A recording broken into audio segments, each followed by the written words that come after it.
Well, my sight condition, I wouldn't be able to give the actual pronunciation of the actual eye condition I've got. So I'm going to put it in layman's terms, simple terms. When I was developing in my mother's womb, the optic nerve didn't grow to its full capacity. Now I do accept there's a technical name for that, so that is basically it. Level of sight, I have light-dark perception. I can see objects at a very close range, and I'm in a very, very close range. Found I've got a little bit of cataracts now developing in both left and right eye. And that basically covers my sort of level of eyesight. Well, I went to two schools. I went to the Royal School for the Blind in Bristol, and that would have been about 1967 when I was 5. That's now giving my age away slightly, but never mind. And left there. I didn't actually go to, this is quite unusual in these days and day and age, but I couldn't find anywhere for me to go for 2 years. So eventually I ended up in a school called Esco Pennybond, and I was there from the age of 7 until the age of 16. And thoroughly enjoyed it, found it quite an interesting school, did little bits of bread and what have you. I think what I found is, with most people really, that I learnt more when I left school than I did when I was at school. I think the academic side could have been a lot better than it was, but of course it was different times, you're going back to the 70s, and it was just different in those days.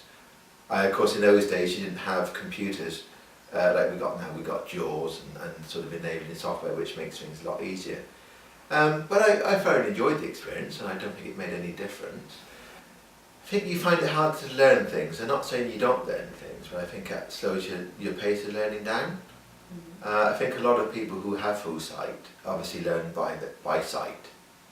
I think the classic would be spelling. Now, I know what people are going to say, yes, but you mentioned Braille earlier on. Well, my argument to that is, yes, Braille is very good, and it can teach you spelling up to a degree, but where you have a lot of problems is you have what I call abbreviations and contractions. So, for example, the word people, instead of spelling it P-E-O-P-L-E, in the Braille alphabet, it is just a P on its own. So you don't really learn how to spell properly in that respect, in that sort of area. And I think where a sighted person can look at a word and it gets imprinted onto their brain. So most likely people learn by sight, whereas a blind person, they learn by perhaps hearing, by touch, and that's how blind people learn.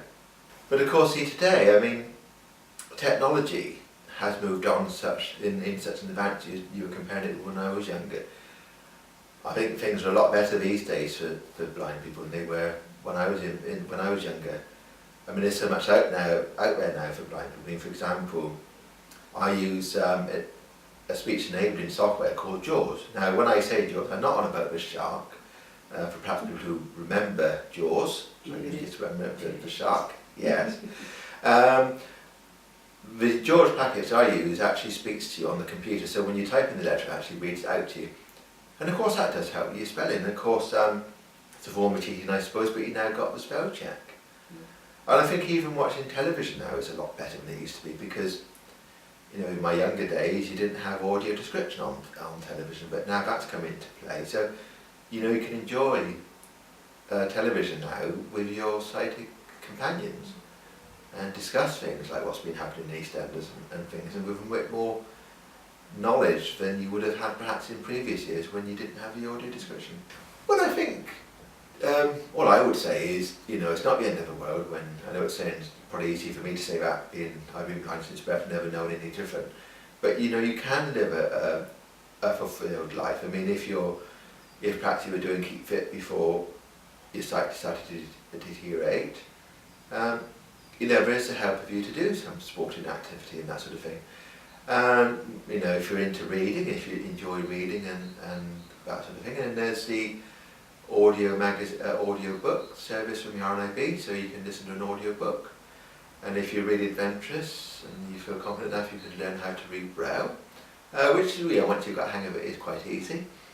Right, at the moment I'm unemployed, but saying that, I'm doing voluntary work for hospital radio, where I'm off to do that later on this afternoon. Actually co-present a show called Days Jukebox on 14:31 Apple AM with a chap called Phil. One of my interests is radio, and I've actually worked on another radio station called Redstone FM up in Red Hill, Surrey, which is only on a temporary basis. And there I actually presented 2 shows, did a folk show on a Monday and an easy listening show on a Sunday.